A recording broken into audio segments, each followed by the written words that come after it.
Hello there and welcome to the Nightline. I'm Shira Abang Mansoor. And I'm Razi Ahmad. And first of all, thank you for joining us. Well, let's get right into the news. A proclamation of emergency has been declared for the Batu Sapi Parliamentary Constituency today, in effect cancelling the by-election for the seat.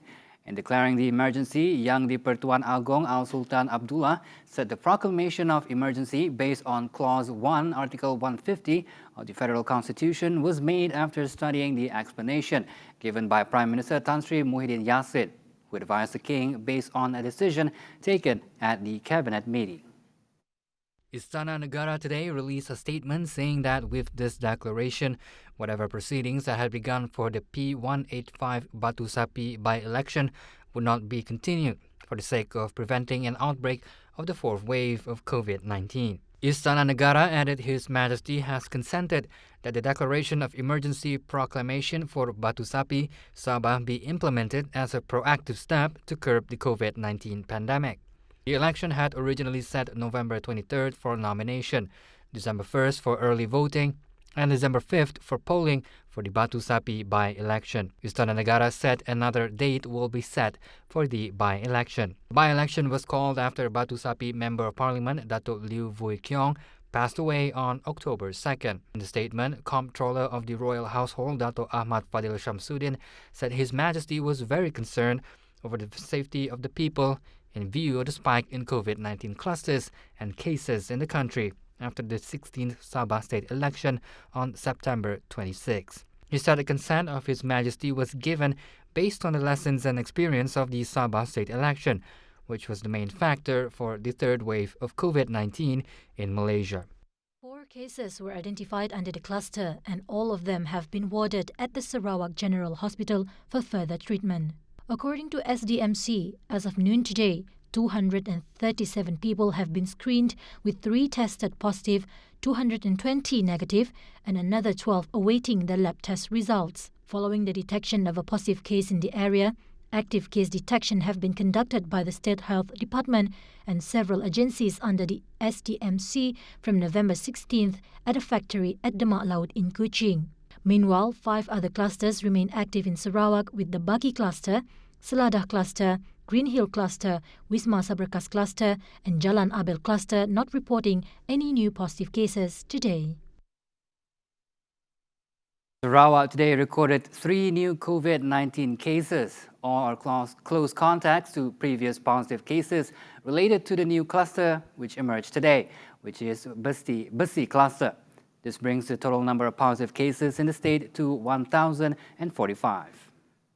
According to a statement from Sarawak Disaster Management Committee (SDMC), case 1043 is a click and close contact to cases 1040 and 1042. The case was screened on November 16th during the active screening at the workplace in Demak Laut by the State Health Department and tested positive for the virus on November 17th. While case 1044 is a family member living in the same house and has close contact with case 1043. The case went for a health check and COVID-19 screening on November 17th at a government health clinic after experiencing symptoms such as a cough and fever on November 16th. And the third case 1045, is a housemate, colleague and close contact to case 1040. The case was detected via close contact tracing and was placed at a quarantine center prior to the screening on November 17th. All 3 are local men aged between 22 to 25 years old and did not have any travel history overseas or high-risk places in the country. They have been warded at the isolation ward at the Sarawak General Hospital for further treatment. The cases are under further investigation and contact tracing is underway. Meanwhile, 13 COVID-19 patients were allowed to be discharged today, all from SGH. 23 new persons under investigation cases were reported today and 16 are still awaiting test results and no new death reported today. The life of the people will not be affected by the declaration of emergency in the Parliamentary Constituency of Batu Sapi, as there will be no curfew or military-style administration.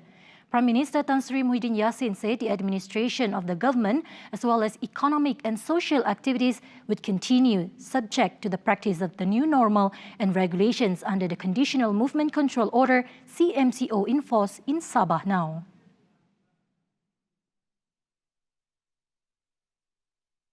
Studying abroad is a global phenomenon, with students crossing countries, continents to get the best education possible. Yayasan Sarawak has provided initiative for excellence to fulfill their goal of pursuing their education abroad. As such, the foundation is in view that such initiatives are important to build the state's future leadership. In the Supplementary Budget 2021, tabled by the Chief Minister, Dato' Patinggi Abang Johari Tun Openg, stated that four main important initiatives on education, namely in providing opportunity for Sarawakians to pursue their tertiary education at the world's leading universities, implementation of an international level of secondary schools, tuition vouchers, and promotes technical and vocational education. According to Director of Yayasan Sarawak, Azmi Bujang, the foundation has already provided 2 scholarships for postgraduate and PhD in Oxford University, Cambridge University, London School of Economics and Stanford University. Beasiswa ini adalah untuk peringkat tinggi. Untuk peringkat tinggi berarti untuk peringkat sarjana dan PhD. Jadi apa yang kami lakukan sebelum ini adalah kita telah berhubung dengan universiti-universiti ini, terutama sekali Oxford University, kerana kita di Sarawak sudah ada ramai graduate daripada Oxford University, dan melalui alumni mereka ini dan juga melalui pejabat kita di London, kita juga telah berhubung dengan University of Cambridge dan juga LSE, dan kita telah memaklumkan bahawa kita akan menghantar pelajar-pelajar untuk menuntut di universiti-universiti tersebut. Jadi memanglah mereka tidak ada halangan, mereka sukalah kerana mempunyai penaja untuk pelajar-pelajar mereka. Jadi kita sekarang ini menunggu peluang untuk universiti-universiti di sana menerima pelajar-pelajar Sarawak yang layak untuk memasuki universiti tersebut. Azmi added only Sarawakian scholars with excellent result are eligible to apply for the scholarship, and it will be fully funded by the foundation to the universities. Walau bagaimanapun, bukanlah semua bidang yang boleh mendapat beasiswa.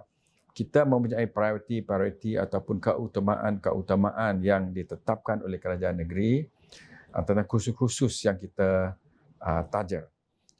Umpamanya kita menitik beratkan peringkat Masters dan PhD dalam 23 kursus utama, iaitu seperti cell structure, biochemistry, embryology, biorobotics, sensors and actuators, cyber security, networking, data analytics dan sebagainya. Sebenarnya ini boleh diperolehi di dalam homepage Yayasan Sarawak.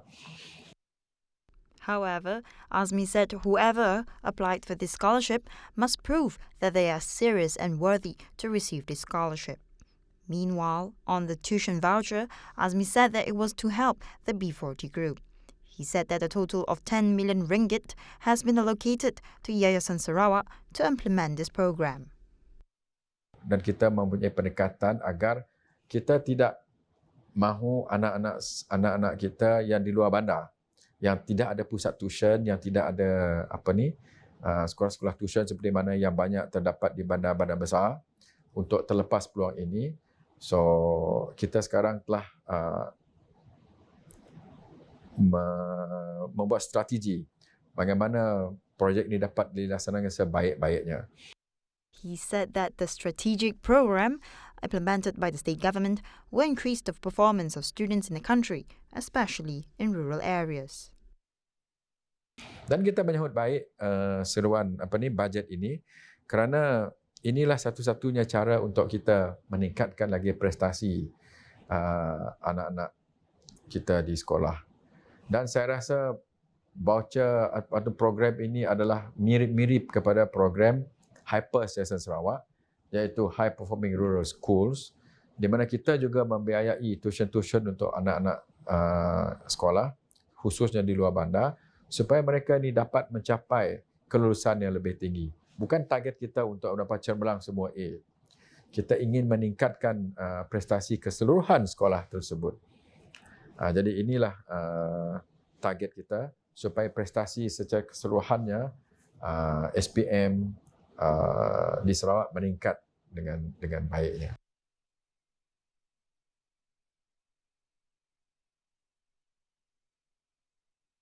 Welcome back.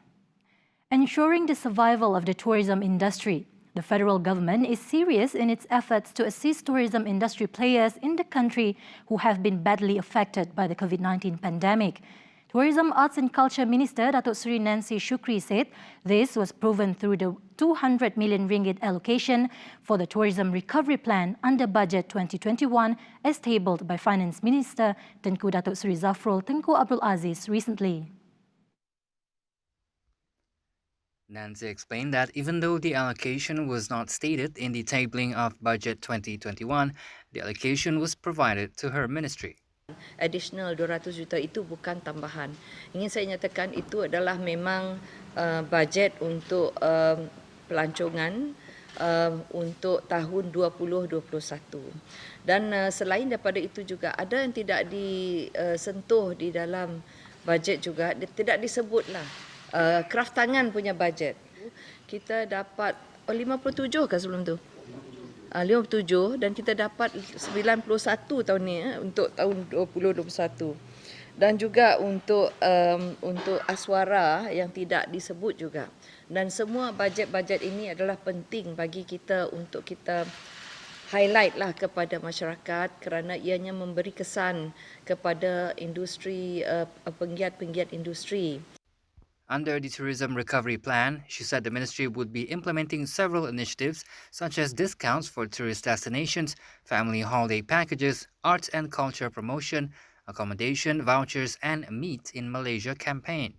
She said among the quick actions taken to assist the tourism sector was a meeting with Bank Negara Malaysia soon, among others, to discuss issues on Penjana Tourism financing scheme raised by industry players.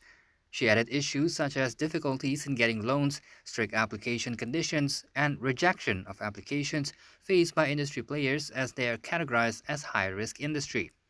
Besides giving new ideas to the government to allow tourism activities between green zones in the country, the ministry has and will implement several main strategies to help the recovery of the domestic tourism industry.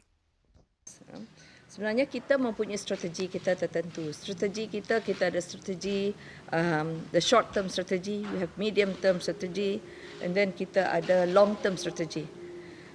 Dan untuk short term strategy ini kita nak menolong bagaimana industri players kita boleh survive. Bagaimana mereka boleh survive. Jadi apa yang kita lakukan adalah untuk memberilah yang saya nyatakan tadi melalui package rangsangan kita. Package rangsangan untuk membantu mereka. Dan package rangsangan ini kita nak percepatkan menggunakan peruntukan. Homegrown music, Midang Midang, opens a window for Sarawak to showcase its rich cultural heritage to the rest of the world. Alina Murang's recent music video speaks great volumes of Lina's wonderful artistry and musical talent, depicting the colorful and unique fashion styles of the local community.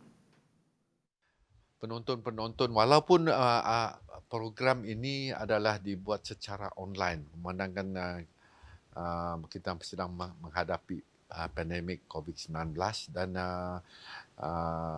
arena tidak dapat berada secara fizikal di Buenos Aires. Tapi mereka yang menonton akan tertanya-tanya di manakah tempat ini, di manakah Sarawak ini, di manakah Kuching ini, dan ini sudah cukup baik untuk kita kerana ia akan menjadi satu marketing atau satu promosi untuk negeri Sarawak, untuk industri ini dan juga untuk apa yang Arina dapat persembahkan berkenaan dengan ethnic music daripada bumi Kenyalang. Minister of Tourism, Arts and Culture Sarawak, Dato' Abdul Karim Harman Hamzah, said that despite the situation of the COVID-19 pandemic that positioned the Buenos Aires Music Video Festival to be held virtually, this can be an added advantage as a marketing value for Sarawak to showcase a cultural experience globally. Abdul Karim has high hopes upon the nomination for both the Best International Video and Best Styling Awards. Harapan saya adalah agar beliau dapat berjaya dalam kedua-dua kategori ini. Tapi kalau tidak berjaya pun, the fact that beliau telah mendapat nomination saja ataupun dikategorikan dalam kategori ini sudah cukup sungguh membanggakan. Meanwhile, Alina expresses her gratitude to those who have contributed to the music video and hopes that the government can assist the local talents and independent artists. She also takes pride in local music, making its way to relay a meaningful message across countries as music knows no boundaries amidst the travelling constraints. Hi TV Sarawak, we're so thankful and so honored to have these 2 nominations at the Buenos Aires Music Video Festival, and it's incredible to think that our small kampong barrio in the middle of the highlands is making its way across this world in a time where we can't even travel. And before this it was at film festivals in New Zealand, in the UK, in a few in the US as well. So we love that through this short music video, people can listen to our stories and hear our songs and see Sarawak. And none of this is possible without the people that came along with us. So I hope in the future for Sarawak to travel through music videos and through film, that individuals, organizations, government can continue to give a lot of support to independent artists. Stay at home, everyone!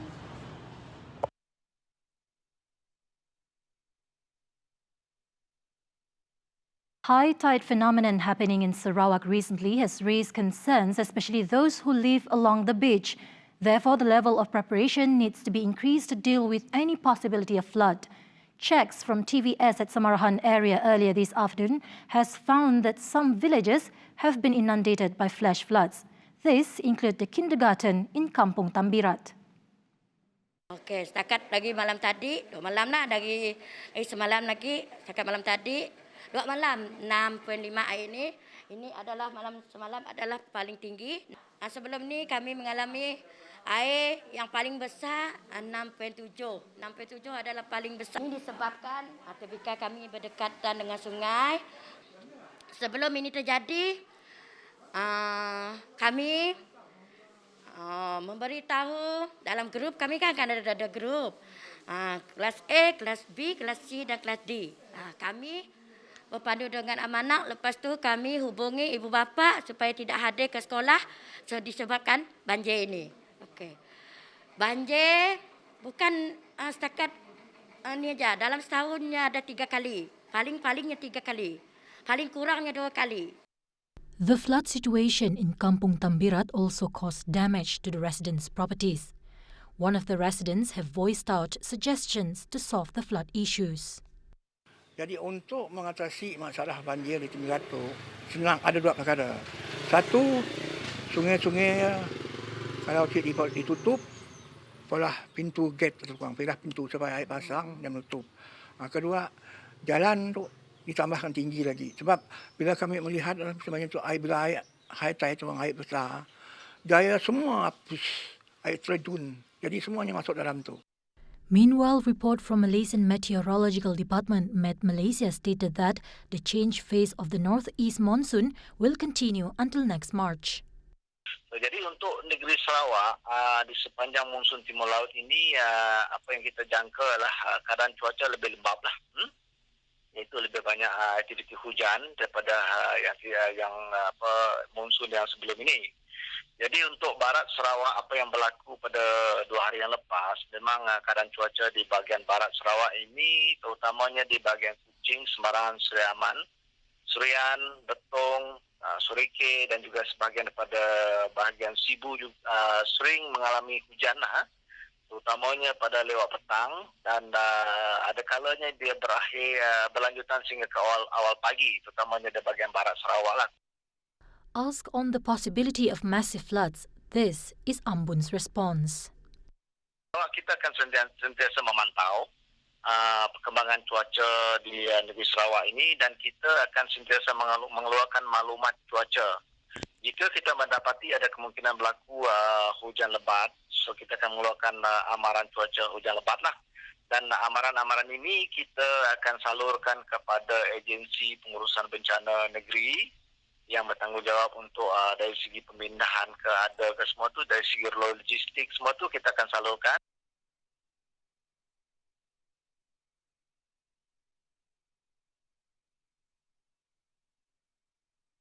Welcome back. Sarawak stability is the biggest pull factor for foreign investors to invest in the state. Hence, Western Digital has announced plans to invest 1 billion ringgit for a factory expansion in Samajaya. In a statement, the Ministry of International Trade and Industry, Terminal and Entrepreneur Development MINTRAD said this latest development is an affirmation of Industry 4.0 and will need over 800 skilled workers. HGST Malaysia Sdn Bhd, which is owned by Western Digital, have been in operation in Samajaya for over 25 years. Previously, Deputy Chief Minister cum MINTRAD Minister Dato' Amar Awang Tengah Ali Hassan revealed that a few multinational companies in Samajaya are rigorously carrying out plans to expand operations. This reaffirms the confidence that foreign companies have towards the investment potential of Sarawak even during a global pandemic. HGST expects construction to begin in early 2021. The matter was stated during a video conference between MINTRAD, represented by Assistant Minister Datuk Muhammad Naruddin Majais, and HGST, represented by Vice President Ong Keng Huat, Senior Director Chok Seong Si, and Sarawak Operations Director Teo Lian Seng.